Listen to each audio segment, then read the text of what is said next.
to Through the Bible. Today, let us listen to the story of a little girl who helped heal a great warrior. Naaman, the army commander with leprosy. 2 Kings chapter 5. When Elisha was God's prophet in Israel, the king of Aram had as the commander of his army a truly great man, whose name was Naaman. Naaman was a mighty warrior and a noble man, but he was a leper. Now the Aramians were still the enemies of Israel, and some of their soldiers had raided Israel and brought away a number of prisoners to be slaves in the kingdom of Aram. One of them was a little girl. One day, that little girl said to her mistress, "Oh, I wish my lord Naaman could see the prophet that lives in Samaria. I am sure he would be able to make him well again." Now someone heard her say this and went in and told Naaman about it. The king heard too and decided to send Naaman to the king of Israel with a letter. When the king of Israel opened the letter, this is what he read. "With this letter I am sending to you my general Naaman, so that you can have him cured of his leprosy." The king was shocked to read that. He thought the Aramian king was asking him to do something impossible just to be able to pick a fight with Israel if Naaman was not cured. News of this was taken to Elisha, and Elisha sent back a message to the king saying, "Why is the king upset about this? Send the Aramian to me, and he will learn that there is a prophet of God in Israel."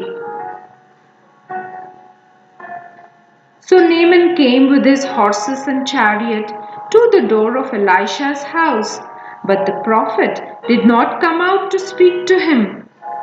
Instead, he sent out his messenger, Gehazi, to tell Naaman to go and dip himself 7 times in the river Jordan. Naaman was a very proud man, and this made him very angry. "Surely the prophet could have come out and prayed over me, touched the leprous place, and made me well," he said, and turned away in a rage, ready to go back home. But there was one of Naaman's servants who was more sensible. He pleaded with the great man, "Why do you not go down to Jordan and wash yourself as he said?" So Naaman went to the river Jordan and dipped himself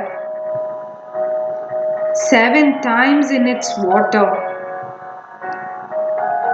and his flesh was made clean, and all the leprosy left his body. Then Naaman went back to Elisha with all his party of men and said to him, "Now I know that there is no other God on earth except the God of Israel. Please, will you now accept a reward from me?" But Elisha would not take anything. Then Naaman asked a strange thing. "Let me take away 2 mule loads of earth so that I can build in my own land an altar to the God of Israel.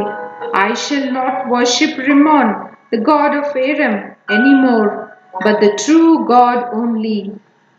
Then Elisha blessed him and said, "Go in peace."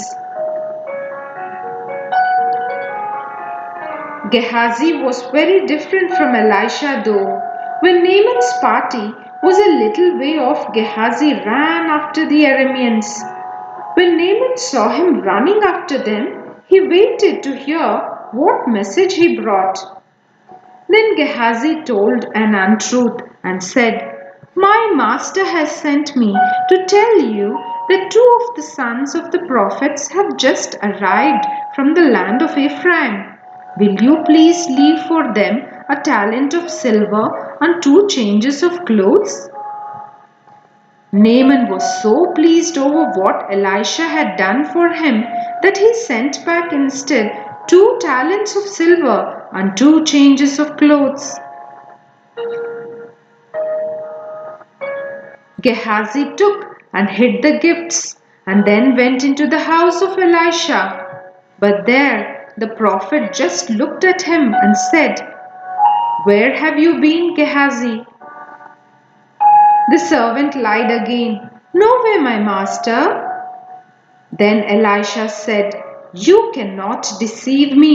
Because you have sinned like this, you will become a leper just as Naaman was." And Gehazi's skin was turned as white as snow by the leprosy.